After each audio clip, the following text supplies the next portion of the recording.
রাত পোহালেই অসম বিধানসভা নির্বাচনে ভোট গ্রহণ, হাতে আর মাত্র কয়েক ঘন্টা। মঙ্গলবার বিকেল ৫টায় শেষ হয়েছে আনুষ্ঠানিক প্রচার। তা সত্ত্বেও বুধবার নাজিরা কেন্দ্রের কংগ্রেস প্রার্থী দেবব্রত শইকীয়ার বিরুদ্ধে প্রচার নামার অভিযোগ। নির্বাচনী আচরণ বিধি লঙ্ঘন করে আমগুড়ির ঠাকুরবাড়ির অবস্থিত বিবাহ ভবনে দলীয় সভা করার অভিযোগ দেবব্রতর বিরুদ্ধে। কয়েকশো বিজেপি কর্মী সেখানে আটক করে দেবব্রত শইকীয়াকে। অভিযোগ অস্বীকার করেন দেবব্রত শইকীয়া।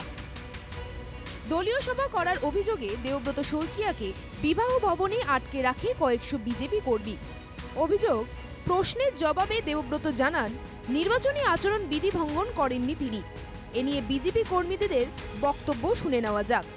ইয়াত আজি এই মুহূৰ্তত দেৱব্ৰত শইকীয়া ডাঙৰীয়াই কংগ্ৰেছ দলৰ নাজিৰা সমষ্টিৰ পক্ষভূত প্ৰাৰ্থী এই মুহূৰ্তত ৰাজহুৱা স্থানত তেখেতে এখন সভা অনুষ্ঠিত কৰা বুলি আমি খবৰ পালোঁ। আৰু আমাৰ বিজেপি কাৰ্যকৰ্তাসকলে আহি তেখেতক প্ৰশ্ন প্ৰেৰণ কৰিছে যে তেখেতে ৰাজহুৱা স্থানত সভা কৰিব পাৰে বুলি আমাক জনাইছে।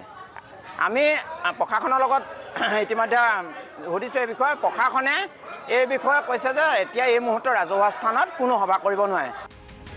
বিজেপির স্থানীয় এক নেতা বলেন, খবর পেয়ে ছুটে আসেন বিজেপির নেতাকর্মীরা।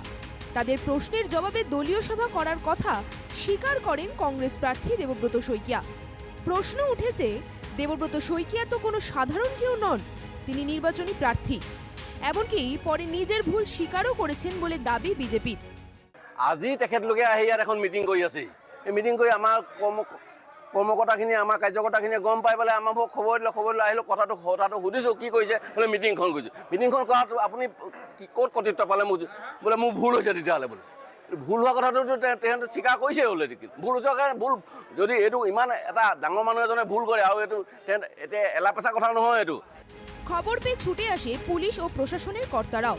দেবব্রতের দাবি, পোলিং এজেন্টদের ফর্ম বিতরণ করতে এসেছিলেন তিনি। তার অফিসে জায়গা কম, তাই বিবাহ ভবনে এসেছিলেন। কি বলছেন দেবব্রত শইকীয়া, একবার শুনে নেওয়া যাক।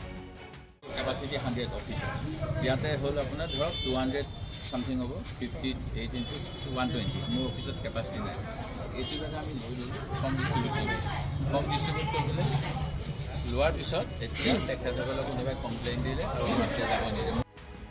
ঘটনাস্থল থেকে বেরিয়ে যাওয়ার চেষ্টা করতেই দেবব্রত শইকীয়াকে আটক করে কয়েকশো বিজেপি কর্মী। শুরু হয় বাকবিতণ্ডা, ধাক্কাধাক্কি, ছুটে আসে পুলিশ বাহিনী। জেলা নির্বাচনী অফিসার উপস্থিত হয়ে দেবব্রতের সাক্ষ্য গ্রহণ করেন। Bureau report, NKTV Bangla.